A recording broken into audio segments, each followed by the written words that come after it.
বাংলাদেশ এবং সাউথ আফ্রিকার ম্যাচ শেষে বাংলাদেশ কোথায় ম্যাচটা হারলো, বাংলাদেশ কি আদতে ম্যাচটা হেরেছে নাকি আম্পায়ারের ভুলের কারণে বাংলাদেশ এই ম্যাচটা হারলো সেটা নিয়েও কথা বলবো, এবং বাংলাদেশের সুপার 8-এ যাওয়ার চান্স কতটুকু রয়েছে সেটা নিয়ে আমরা বিস্তারিত কথা বলবো। তো প্রথমে একটু ম্যাচ সম্বন্ধে বলে দিই।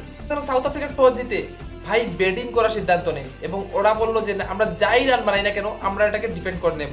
আমাদের কাছে সেই বোলিং লাইন আপ আছে যেটা দিয়ে আমরা বাংলাদেশকে চোখ করাতে পারবো।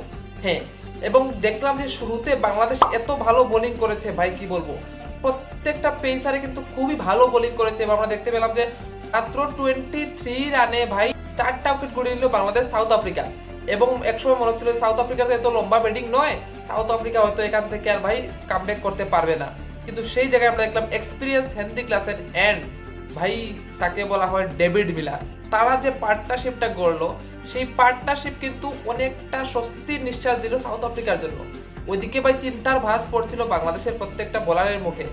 তারপর দেখলাম যে সেই গতিতে ওরা রান করতে পারেনি, কারণ সামনে ছিল বাংলাদেশের প্রত্যেকটা বোলার, কারণ ওরা ভালো বোলিং করেছে। ঠিক আছে, মুস্তাফিজুর থেকে ধরে তাসকিন থেকে ধরে প্রত্যেকটা বোলার কিন্তু ভালো বোলিং করেছে, মোহাম্মদুল্লাহ ভালো বোলিং করেছে। তো সেই জায়গায় দাঁড়িয়ে আমরা দেখতে পেলাম যে মাত্র 113 রান করতে পারে সাউথ আফ্রিকা এবং 114 রানের একটা টার্গেট দেয় বাংলাদেশের কাছে।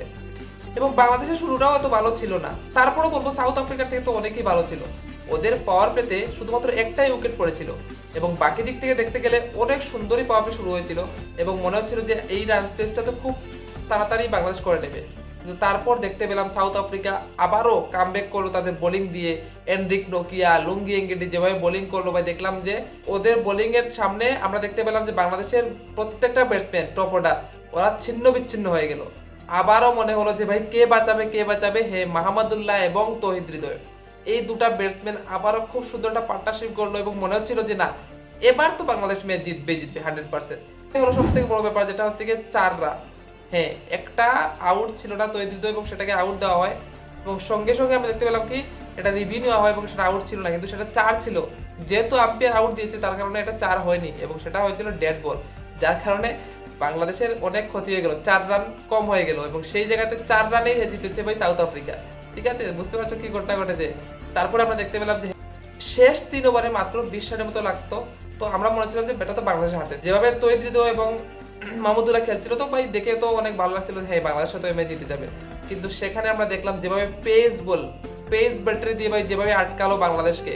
এবং তারপরে বলবো অন্তিম ওভারে 11 রান ছিল, যেখানে মাহমুদুল্লাহ এক্সপ্রেস মাহমুদুল্লাহ ছিল এবং আমরা দেখতে পেলাম যে সাউথ আফ্রিকা প্যানিক করছিল, কারণ ফুলটস বল হোয়াইট বল ডালছিল ভাই কেশব মহারাজ।